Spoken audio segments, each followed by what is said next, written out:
Right, there's potentially a few things I want to cover here if I can work quickly and smartly enough. But we'll just see what happens.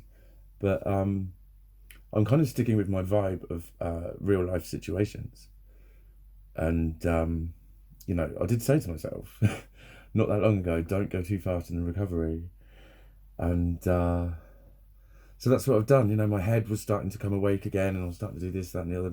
It's like I'm also going to explain a technique here actually called flick back, flick up, and it's something you've heard before, I'm sure, or used before, but it's just about recapturing a feeling of when you were successful or when you were happy with something that you did, and applying that to now, basically.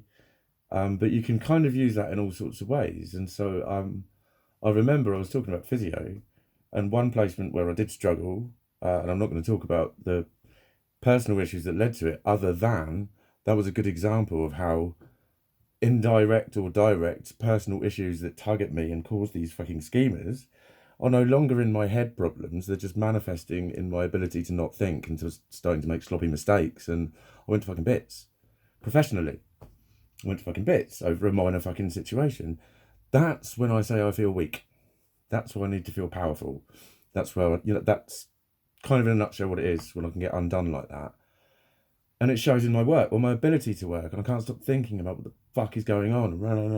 And it just comes out. And, so what had happened was I'd got to the halfway point and I was flying. I was like a definite candidate for a 2-1. He was like saying, you're the sort of person I'm kind of happy to work towards you just running the ward for the last couple of weeks, and me just backing off and doing other stuff and just checking in with me by phone and that sort of thing. And, starting to operate at quite a high level and to be trusted to just make decisions and then come back and tell him what you've done and that sort of stuff. But as I'd gone to bits, he was a very good educator, and he said, let's just forget about where you're supposed to be right now, because I've seen where you have been. Just we'll go one patient and go right the way through, and I don't care if it takes up an hour, 2 hours, whatever. Just finish all of the things that you're supposed to do, and just go one job at a time, basically. And so I kind of use that process. It's like, as I'm tidying, I've got the tunes on, and I'm thinking, oh, I haven't gotten the decks. So then straight away, my tidying up becomes around the fact that I do still have a hoodie on them, for instance. And it's just focused about getting me on the decks, and then I've not progressed any further forwards. And, I'm kind of just stirring my jobs around and not finishing any of them. And I still feel positive, it's like I'm still working slow. It's about recognizing that, well, you ain't got much output, dude. But if you've got some, then use it. And if that's the level I need to be at, that's the level I need to be at. And I'm hoping it's kind of an explanation why I'm saying I can't do it, I don't know, I just can't do it. Because I know that sounds really fucking vague and woolly and whatever. But I'm recognizing what I can do. I'm saying fuck the haters. Basically, it's if you've got to lower your expectations, this is the sort of thing I mean. And what was the other one that was a real life example that actually was sort of in at least one of my last videos about the whole forgiveness flex, and it was just about, and the communication, and it was about when I said to my cousin and she got it. She was actually talking about a similar but different situation where she'd had one of these big forgiveness clearances and all that. So I knew that by challenging that, I was basically saying, like I said earlier, I'm challenging, her paradigm has now been constructed around that got me well. So any threat to that, her subconscious is going to start thinking, oh, what do you mean? What do you mean it doesn't work? Because that's what all of our subconsciouses are like. So whether it was just the fact that it was a slightly different relationship dynamic because we were two family members that kind of knew each other but hadn't seen each other in years, and you're a bit different. Aren't we always more respectful to people we don't know? We give them a lot more space, don't we? It might have been that I was conscious of it as it started to happen, because that kind of dynamic can be a real oh no moment, and has been for me. And that what makes me walk away thinking, what am I doing? I'm just upsetting other people. Fuck's sake, I'm trying to fucking make sense of this and I'm just upsetting other people. That's what I'm left with at the end of it. But it was the fact that for whatever reason, I managed to communicate it to her. But when she fed it back, she just sort of went, ah, so you're saying that because of how deep it went, that's why it didn't work, or it only worked on some of it. She had a slightly different way of pitching it back to me that told me that she'd understood it. But what else did she say? What else did she say in fucking volumes? Take as long as you like. Can you get it? Because I don't like hidden meanings, but as I've been saying, the subconscious learns by experiences happening or by sort of situations that just acknowledge things. So the fact that she sort of paused and thought, you could see that she was attuning her own mindset to someone else's. And then when she found the answer, she checked in with some clarity, and then she acknowledged it. She didn't challenge it. She just said, right. And then she was still listening. She acknowledged it as something real. But what she also said was, I'll reveal the answer. She said, we all experience emotions in our own way, and they are all normal and valid. That's what she said when she reflected that back to me. And that's why one of the things that I keep saying is, this could be so simple. This shit could be so simple. Managing a lot of this shit and helping and supporting people could be way more simple if people just weren't quite so quick to try and cure you and jump in with advice and stuff, because, they want to share, and that's what you always get reminded. I was trying to help. I really want to help. It's like, yeah, but if it keeps going wrong, we can't keep saying I was only trying to help.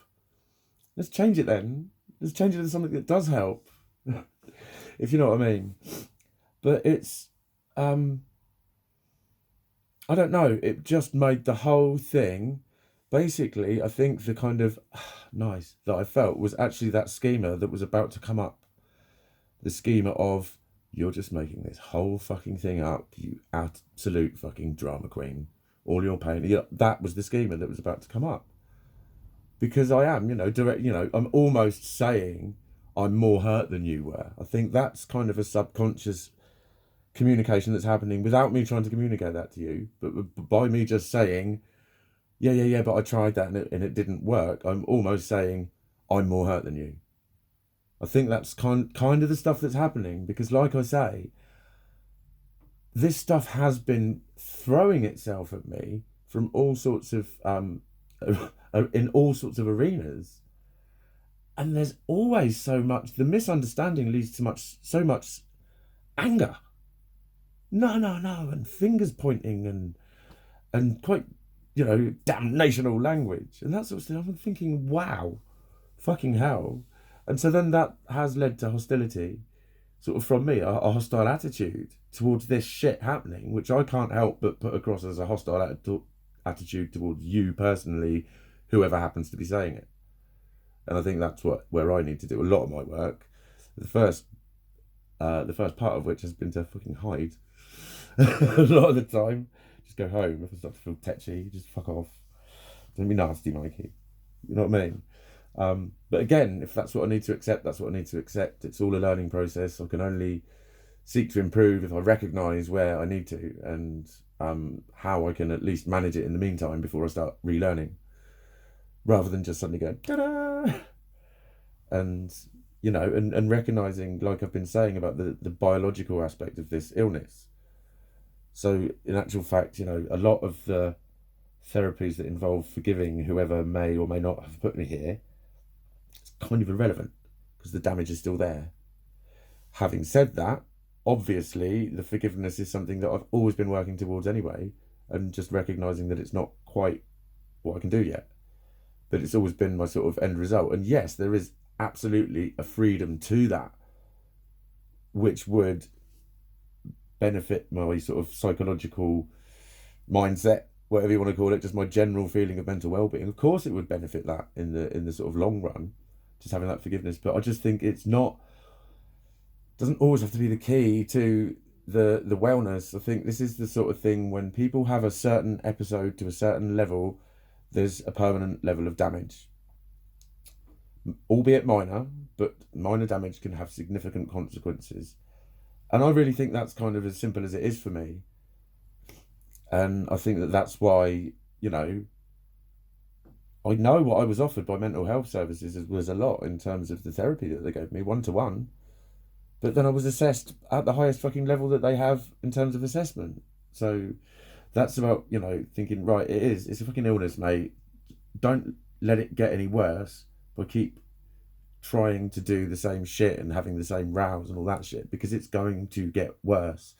Every time I flare up emotionally, I'm having these aftershocks and stuff. Stress has a chronic effect on anyone, on their body, on their mind, anything. So if my mind is starting to deteriorate as the result of high expressed emotion and highly emotional interactions, occurrences, whatever, I need to minimize that shit because I'm more sensitive to it happening. And each time it happens, it could potentially become more damaging. And there's like the huge fucking flare ups and boil overs. And once you start having those, you're more at risk of having them. That's just the way this shit goes. So this is the being kind to myself, the going slow, and the having to really be careful about when and where I open up about this stuff, if it's got the potential to unseat me. Do you know what I mean? But I just think it was just such a simple way that all she needed to do was just think, okay, he's not having the same experience as me. But she managed to say we all have our own feelings. That's the other point. She managed to say that without saying it, because when you say it, it makes the person again feel, yeah, you're only thinking it because it's you. Any of us, we'd all be fine with what's just happened to you because we all experience everything differently. It's really hard not to come across that way when you actually say that sentence of we all experience emotions individually. So what my cousin managed to do was just communicate that in her approach to understanding what I was saying. And that's actually like, people have to learn how to do that stuff. They really do. Some people have to like really pull apart conversations and interactions and social dynamics to learn how to do that stuff. So it's positive, it's cool, and it made me a lot feel a lot better about chatting to her about a lot of stuff. So I'm not quite sure how to conclude this. That's why I'm starting to look around and ramble. I'm thinking, what's my finite point to this? I don't think there is one. I think I'll just leave it floating around.